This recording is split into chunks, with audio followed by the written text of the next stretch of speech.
This video is about socket programming, not the entire topic, but just one common pitfall in socket programming.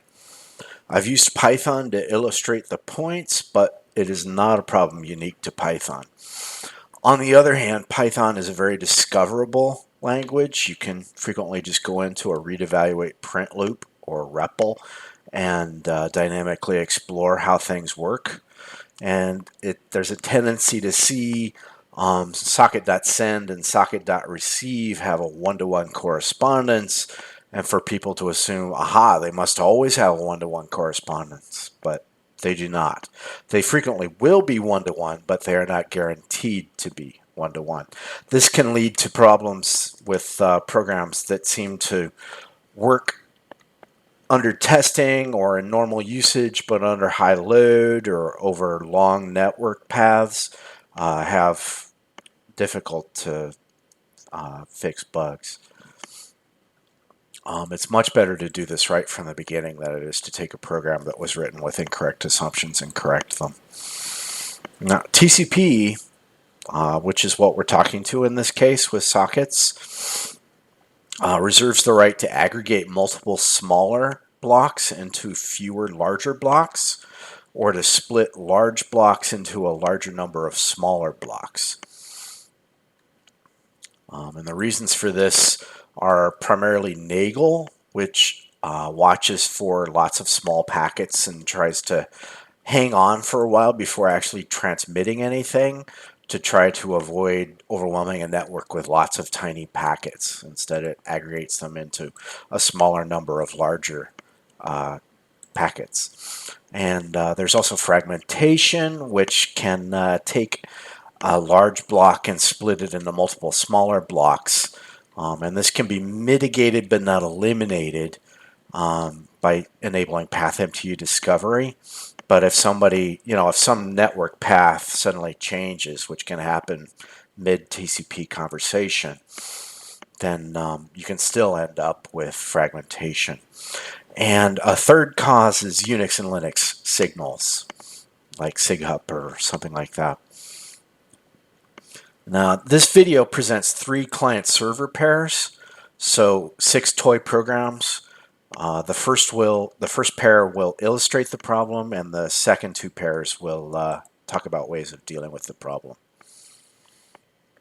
Now, let's move to the incorrect client.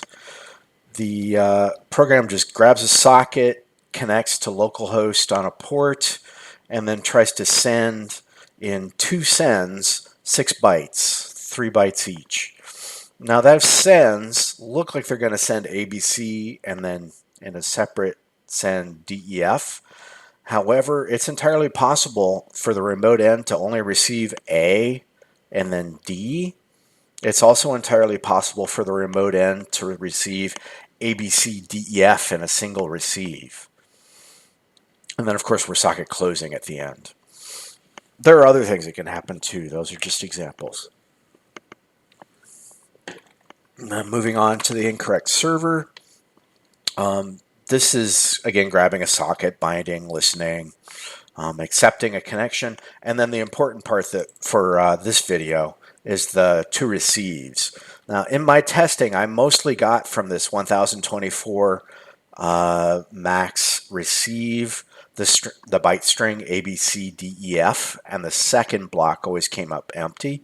That's not guaranteed to always happen, and in fact, if we go back to the incorrect client, if we add in that sleep, then we're going to tend to get ABC and then DEF for the first and second receives. So, moving right along to a correct way of doing a TCP client.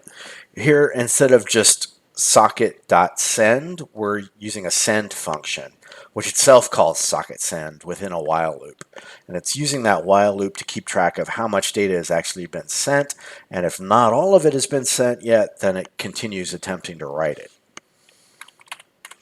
Now, in the server, we're doing something analogous to the send loop with a receive loop to keep track of how much we've actually received, and to just loop if we haven't received everything we're expecting yet. Now, this is a third way. This is the beginning of the third client-server pair. This uses a module I wrote a while back named buffsock, which can be used to conveniently take care of this sort of problem. Here, instead of hard coding in our program that we want to send and receive 3 bytes, we're terminating our messages with null bytes. So we're sending ABC and then a null, and then DEF and then a null. And those, of course, can be variable length.